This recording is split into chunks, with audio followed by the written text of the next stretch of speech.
Welcome back to our Master JavaScript course. Let's start immediately and dive into another essential loop in JavaScript, the while loop. It's used to execute a block of code repeatedly, as long as a specific condition remains true.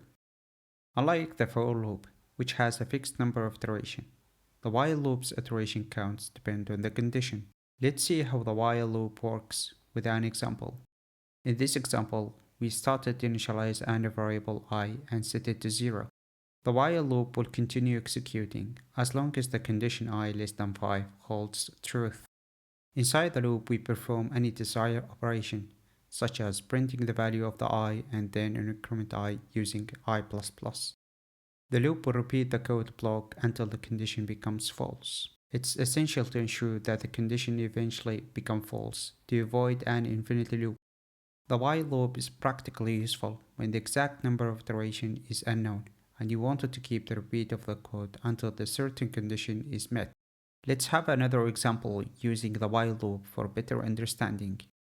In this example, we initialize a sum variable to 0 and a number variable to 1. The while loop will keep running as long as the number is less than or equal to 10. In each iteration, we add a number to the sum and then increment number by 1.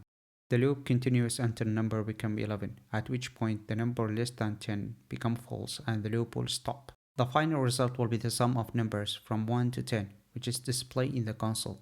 The while loop provides flexibility when you don't know the exact number of iterations needed and allow you to repeat the code until a specific condition is met.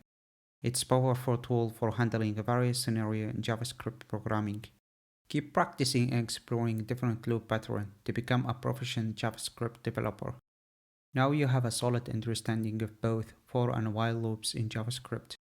Keep exploring our Master JavaScript video playlist for more exciting concepts and tutorials. Thank you for watching and see you in the next video. Happy coding!